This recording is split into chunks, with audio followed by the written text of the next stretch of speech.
Hoje vamos falar do livro Desterros, da Natalia Timmerman.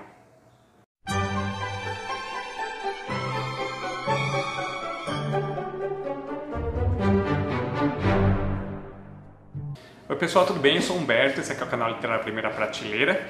Bom, hoje eu queria falar um pouco com vocês desse livro aqui, Desterros, da Natalia Timmerman, Histórias de um hospital prisão.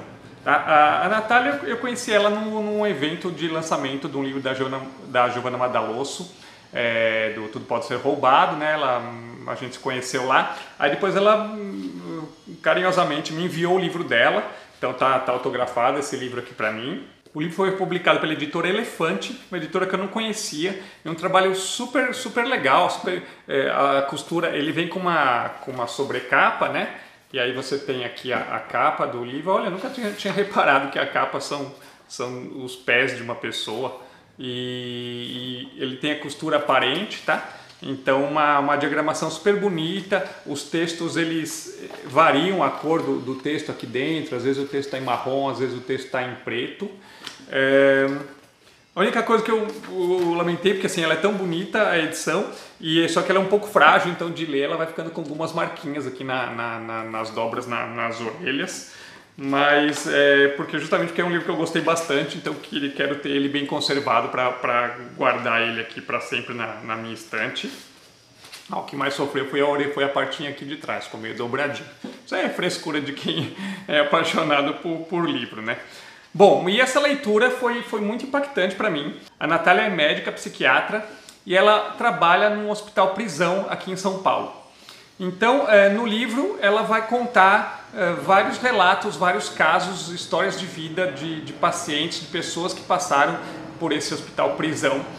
Vai falar um pouco também sobre os questionamentos que as pessoas fazem para ela, por que ela resolveu trabalhar num lugar desse, vai falar sobre os medos que ela tinha ao começar a ir trabalhar lá, os preconceitos que a gente tem sobre um lugar como esse, né? Então é um livro que é no estilo, assim, a gente pode comparar, eu acho que é inevitável a comparação, comparar ele com o Estação Carandiru, do Drauzio Varela, com o Carcereiros, né, dele também, e o Prisioneiras, né? Mas ele tem um diferencial porque ele não se passa dentro de um centro penitenciário, né, de uma penitenciária, e sim de um hospital prisão, né? Então é um hospital de gente de várias prisões do estado de São Paulo inteira, que quando tem algum problema são enviadas para lá, e é para lá que eles passam. Então a gente tem um drama a mais na história dessas pessoas, que é o drama da doença, né? Então você tem caso de pacientes que estão paralíticos porque tomaram um tiro da polícia, ou um tiro durante um assalto. Você tem história de paciente que ficou paralítico lá dentro da prisão mesmo, que caiu da cama e ficou paralítico. Então, e histórias muito marcantes. Você tem histórias, por exemplo, de gente assim, que a vida dela na prisão é tão complicada que ela chega no hospital prisão com um corte pequenininho, e o corte nunca sara, e o corte vai aumentando até os médicos perceberem que o próprio paciente está aumentando o corte porque ele não quer voltar para a sua unidade de origem, ele quer permanecer no hospital. Então são histórias muito marcantes, de muito sofrimento, né? E o livro todo ele é construído de uma maneira legal, porque além você tem então histórias soltas, né, de pacientes que passam pelo atendimento ali. Você tem capítulos que é a própria Natalia explicando e se questionando as razões dela trabalhar num local como esse. E você tem uma história central do livro, que é a história da Dona Mingo, que é uma angolana que é presa por porte de drogas no aeroporto, né? Por querendo levar droga do Brasil para Angola, e ela é presa aqui. Então a história dela é a central do livro, e a gente vai ver em vários capítulos a Natalia contando a vida dessa Dona Mingo, né? Então a gente vai ver desde a vida dela, ficar sabendo desde a vida dela em Angola, de como era, ela tinha um marido, tinha uma filha, até então vem para o Brasil em busca do dinheiro que ela precisava muito, recebe chinelos que estavam com cocaína e ela é presa no aeroporto. E aí então nunca mais volta lá para Angola, fica sem ver a filha que era pequena, sem ver o marido, e a gente vai saber o que acontece com ela aqui no Brasil, a história dela dentro da prisão, como ela faz para se virar, e é uma história muito marcante, muito bonita, trágica e bonita, né? Que faz a gente pensar um pouco, repensar, se questionar sobre esse sistema carcerário brasileiro,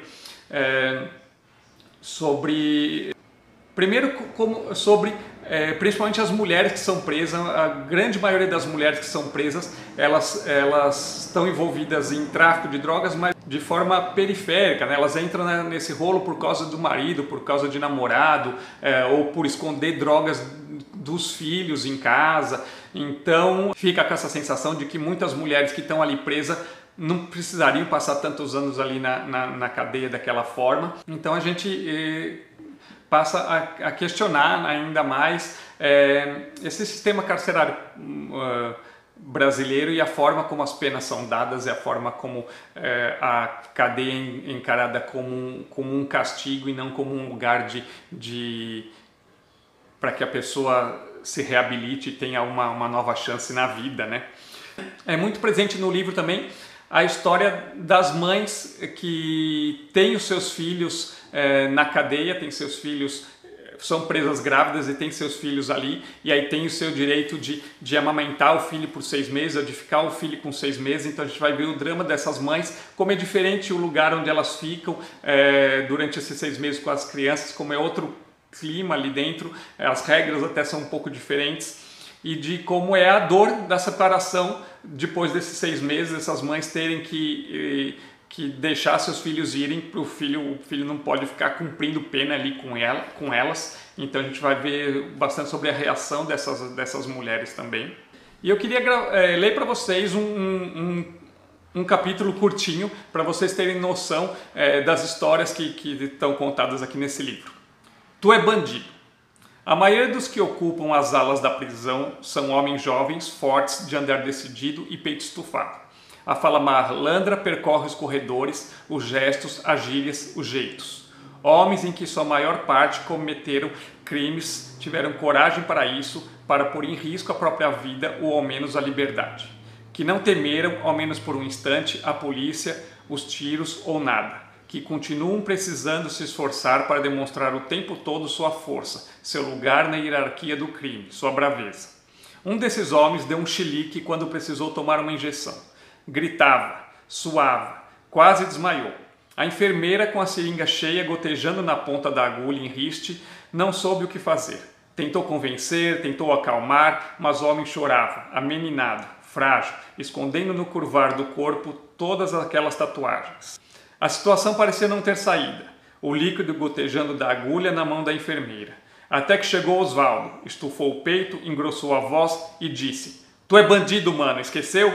Tu é bandido e assim você envergonha a classe. Pode tomar essa porra dessa injeção e é agora, cacete.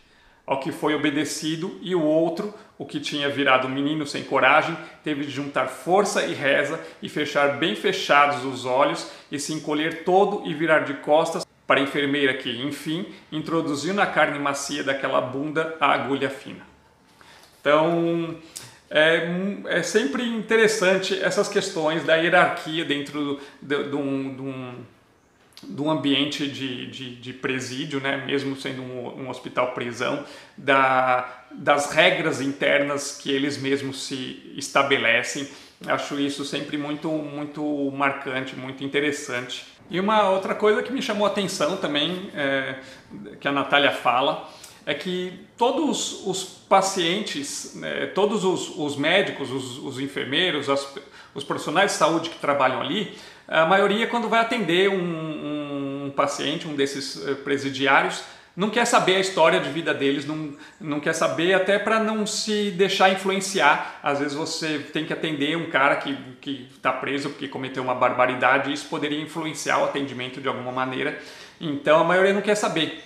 Mas no caso dela, né, no caso dos psiquiatras que trabalham ali, Não tem como você escapar disso. Essa é a primeira coisa que você tem que saber. É o histórico de vida da pessoa, são o caminho que ela trilhou na vida, o que ela fez para chegar até ali, e os motivos que estão levando ela a estar lá, a estar em depressão ou ter um surto psicótico. Eles precisam entender, né? Entender a fundo o que se passa na mente dessas pessoas. Então é um tipo de profissional que não tem como escapar dessa identificação e de saber a fundo toda a história de vida desses presidiários, por mais dura que ela seja, né? Outra história que eu lembro que me marcou, ela fala de uma médica que chegou lá para fazer uma cirurgia simples num paciente, e que ela não conseguiu sair saiu dali em choque, porque ela reconheceu naquele paciente o cara que tinha sequestrado ela há uns meses atrás. Então, essas coincidências assim que podem acontecer nesse tipo de ambiente, né? Então é isso. Então fica a minha recomendação, o livro Desterros, da Natalia Timmerman. Gostei muito dessa leitura. No começo, ela começa normal, vai indo, mas aos poucos o texto dela vai te ganhando, os relatos dela vão te impactando, então você vai ficando cada vez mais mergulhado dentro da própria escrita dela e identificado com as histórias que ela conta, identificado com os questionamentos dela. Então foi uma leitura que me surpreendeu bastante. Então fica aqui a dica, Desterros, da Natalia Timmerman. E aí, você já conhecia esse livro? Já tinha ouvido falar? Já leram? Vamos conversar aí nos comentários, tá bom? Então é isso, um abraço, até mais.